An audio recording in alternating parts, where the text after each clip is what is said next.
وفاقی حکومت نے پیٹرول کی قیمت میں 6 روپے 51 پیسے فی لیٹر اضافہ کر دیا۔ پیٹرول کی نئی قیمت 399 روپے 86 پیسے فی لیٹر مقرر کر دی گئی۔ ہائی سپیڈ ڈیزل کی قیمت میں 19 روپے 39 پیسے فی لیٹر اضافہ، نئی قیمت 399 روپے 58 پیسے فی لیٹر ہو گئی۔ مٹی کا تیل 4 روپے 45 پیسے سستا کر دیا گیا۔ مٹی کے تیل کی نئی قیمت 360 روپے 70 پیسے فی لیٹر مقرر۔ نئی قیمتوں کا اطلاق رات 12 بجتے ہی ہو گیا۔ پیٹرول پر لیوی میں 3 روپے 88 پیسے فی لیٹر کمی کر دی گئی۔ ڈیزل پر 28 روپے 69 پیسے فی لیٹر لیوی عائد کر دی گئی۔ ڈیزل پر اس سے پہلے لیوی 0 تھی، نوٹیفیکیشن جاری کر دیا گیا۔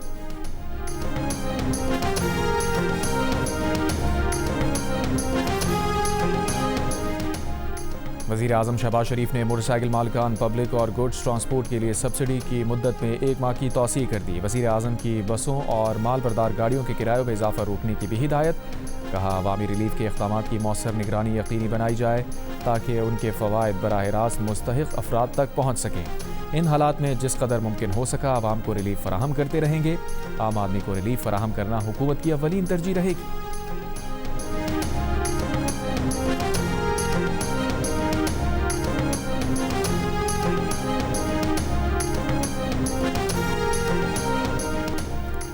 ایرانی پاسداران انقلاب کی ایک اور پاکستانی جہاز کو ہرموز سے گزرنے کی خصوصی اجازت۔ پاکستانی بحری جہاز آبنائے ہرموز پار کر گیا۔ خلیج عمان میں داخل جہاز 2 سے 3 روز میں کراچی بندرگاہ پہنچے گا۔ PNSE ذرائع کے مطابق جہاز پر 8 کروڑ لیٹر ڈیزل موجود ہے۔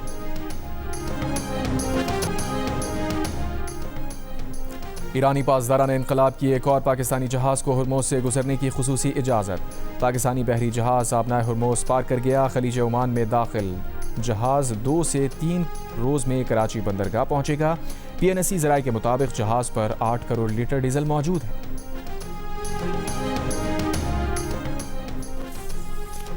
ایران کے خلاف فوجی آپریشن بہت پہلے شروع کر دینا چاہیے تھا۔ امریکی صدر ٹرمپ کی صحافیوں سے بات چیت۔ کہا امریکہ نے ایران کی 90% میزائل کی فیکٹریز تباہ کر دیں۔ ایران کی معیشت تباہ ہوتی جا رہی ہے۔ ایران جوہری ہتھیار نہیں رکھ سکتا۔ ایران پر لگائی گئی پابندیاں کامیاب ہیں اور ایران معاہدہ کرنا چاہتا ہے۔ ایران کو فٹ بال ورلڈ کپ میں شرکت کی اجازت دینی چاہیے۔ امریکی صدر کی جانب سے ایک مرتبہ پھر پاکستان کے وزیر اعظم کا ذکر۔ کہا میں نے 8 جنگیں رکوائیں، پاکستان اور بھارت کی جنگ بھی اس میں شامل ہے۔ وزیر اعظم پاکستان نے مجھ سے کہا کہ میں نے 3 سے 5 کروڑ انسانوں کی جانیں بچائی ہیں۔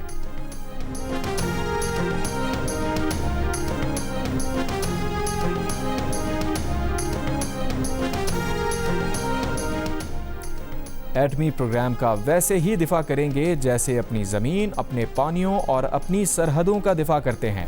ایرانی سپریم لیڈر مجتبیٰ خامنہئی کا اعلان۔ کہا یہ پہلا موقع نہیں کہ آبنائے ہرموز پر غیر ملکی لالچیوں کی رال طبقی ہو۔ 2 ماہ کی جارحیت میں امریکیوں کی شرمناک شکست سے خلیج فارس اور آبنائے ہرموز میں نیا باب رقم ہوا۔ خطے میں عدم استحکام کی وجہ خطے کے ممالک میں امریکی فوجی اڈے ہیں۔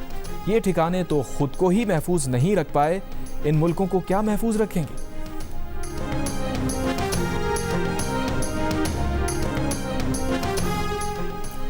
خیبر پختونخوا میں پاک افغان سرحد کے ساتھ دراندازی کی 2 کوششیں ناکام بنا دی گئیں۔ ISPR کے مطابق بھارتی سرپرستی یافتہ فتنہ الخوارج سے تعلق رکھنے والے 13 خوارج کو ہلاک کر دیا گیا۔ سیکیورٹی فورسز نے ضلع محمد میں سرحد پر دراندازی کی کوشش کرنے والے خوارج کے گروہ کو نشانہ بنایا۔ خوارج کے 8 دہشت گرد ہلاک ہوئے۔ شمالی وزیرستان میں پاک افغان سرحد پر بھی خوارج کی دراندازی کی کوشش کو ناکام بنا دیا گیا۔ شدید فائرنگ کے تبادلے میں 5 خوارج کو ہلاک کر دیا گیا۔ پاک افغان سرحد پر فتنہ الخوارج کی پاکستان میں دراندازی کی کوششیں ناکام بنانے پر وزیر اعظم شہباز شریف کی جانب سے سیکیورٹی فورسز کی تعریف۔ وزیر اعظم نے 13 خارجیوں کو ہلاک کرنے پر سیکیورٹی فورسز کے افسران اور اہلکاروں کی پیشہ ورانہ صلاحیتوں کو سراہا۔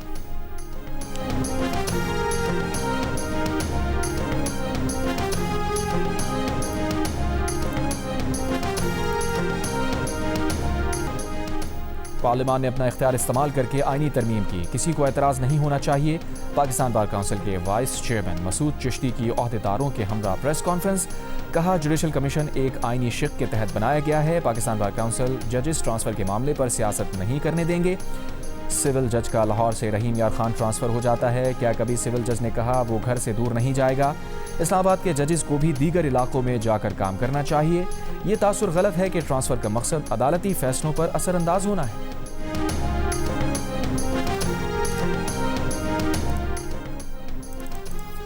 عالمی ایٹمی توانائی ایجنسی کے سربراہ رافیل گروسی کا کہنا ہے کہ ایران کا بیشتر افزودہ یورینیم اب بھی اصفہان کے جوہری مرکز میں موجود ہونے کا امکان ہے۔ نتنز اور فردو کے معائنے کی بھی ضرورت ہے۔ ایران کے پاس 440 کلو گرام کا 60% افزودہ یورینیم موجود ہے، جس میں تقریباً 200 کلو گرام اصفہان کی سرنگوں میں ہو سکتا ہے۔ گروسی نے یہ بھی کہا کہ IAEA نے روس اور دیگر ممالک سے ایران کے افزودہ یورینیم کو ملک سے باہر منتقل کرنے کے امکان پر بھی بات چیت کی، لیکن یہ پیچیدہ عمل ہوگا۔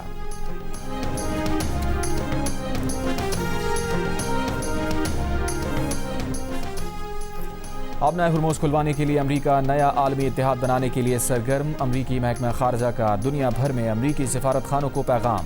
امریکی میڈیا کے مطابق پیغام میں کہا گیا ہے کہ متعلقہ ممالک کو ایک نئے معاہدے کے لیے راغب کریں۔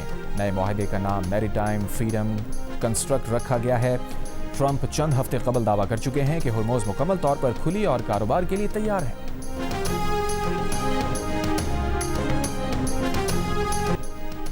ٹرمپ نے ایران امریکہ جنگ بندی میں مدد کی روسی پیشکش یوکرین میں جنگ بند کرنے سے مشروط کر دی۔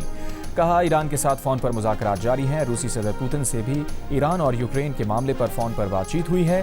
ٹرمپ نے دعویٰ کیا کہ پوتن نے ایران کی جانب سے یورینیم افزودگی پر فکر مندی کا اظہار کیا۔ روسی صدارتی مشیر کے مطابق گفتگو میں صدر پوتن نے خبردار کیا کہ ایران جنگ بندی ناکام ہوئی تو انتہائی سنگین نتائج سامنے آ سکتے ہیں۔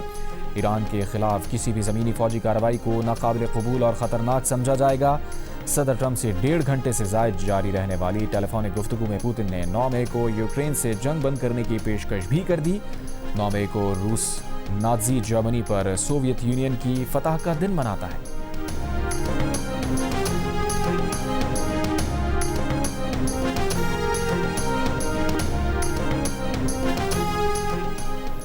عالمی منڈیوں میں خام تیل کی قیمتوں میں اضافے سے امریکہ بھی متاثر۔ پیٹرول اور ڈیزل کی قیمتیں 2022 کے بعد بلند ترین سطح پر پہنچ گئیں۔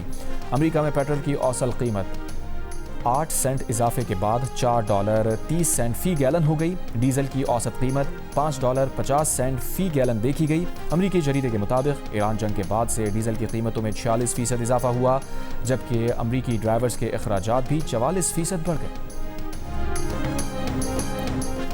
اسرائیلی فوج کا جنوبی لبنان کے علاقے خانہ میں فضائی حملہ، 2 افراد شہید۔ لبنانی میڈیا کے مطابق لبنان میں اسرائیلی حملوں میں آج شہادتوں کی تعداد 16 ہو گئی۔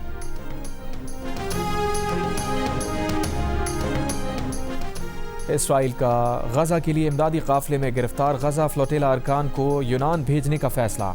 عرب میڈیا کے مطابق اسرائیلی حکام نے پہلے کہا تھا کہ گرفتار 175 فلوٹیلا ارکان کو اسرائیل منتقل کیا جائے گا۔ اسرائیلی وزیر خارجہ کا کہنا ہے کہ یونانی حکومت کے ساتھ معاہدے کے باعث ان افراد کو چند گھنٹوں میں یونان کے ساحل پر اتار دیا جائے گا۔ کراچی کے علاقے گلستان جوہر منور چورنگی کے قریب فائرنگ سے ایک شخص جاں بحق۔ پولیس کے مطابق ابتدائی معلومات کے مطابق واقعہ جھگڑے کے دوران پیش آیا۔ واقعے سے متعلق تحقیقات جاری۔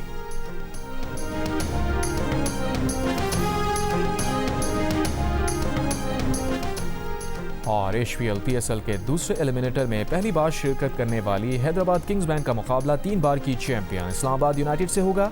فاتح ٹیم ایونٹ کے فائنل میں پشاور زلمی کا مقابلہ کرے گی۔ میچز جیو سپر اور مائیکو سے براہ راست نشر کیے جا رہے ہیں۔